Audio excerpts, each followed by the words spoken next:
பித்ரு சாபம்னா எல்லாரும் நினைக்கிறேன், யாரோ ஒரு முன்னோர்கள் வம்சாவளியில ஏதோ ஒரு பெண் எங்களுக்கு சாபம் இருக்கு அப்படின்னு சொல்றாங்க. அவங்க சாபம்னா நம்மள பழி வாங்குறதோ, இல்ல அவங்க இறந்து போயிட்டு நம்மள வந்து ஒரு சாபம் குடுக்குறதோ வாயால கிடையாது. அவங்களுக்கு செய்த ஒரு வினை, அது ஆட்டோமேட்டிக்கா சாபமா நம்மளுடைய தலைமுறைக்கு ஒர்க் ஆகுது. ஓகே. எப்படி அவங்க சொத்த நீங்க அனுபவிக்கிறீங்க இல்லையா? அப்ப அவங்களுடைய கர்மா, அவங்களுடைய கொடுக்காத கர்ம வினைகளும் நம்ம அனுபவிச்சும் ஆகணுங்கிறது பிரபஞ்சத்தோட சிருஷ்டியோட விதி. கண்டிப்பாக. அது உண்மையா இருக்கும் பட்சத்தில் பலிக்கும். இப்ப அவங்க ஏதோ ஒரு மனதளவுல வேதனையா இருக்காங்க. எல்லா சொத்துக்கள் நீங்க எடுத்துக்கிட்டீங்க.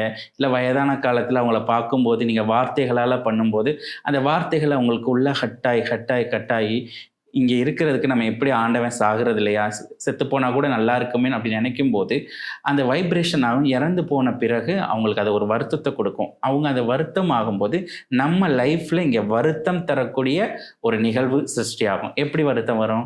நல்லா இருக்கிற ஃபேமிலியில யாராவது ஒரு ஆள் ஆக்சிடென்ட் ஆவாங்க. நல்லா இருக்கிற ஃபேமிலில ஒரு நோய் வரும். அந்த நோயினால பல சொத்துக்கள் அழியும். இப்படி அந்த தாக்கங்கள் வந்து ஏற்படும்.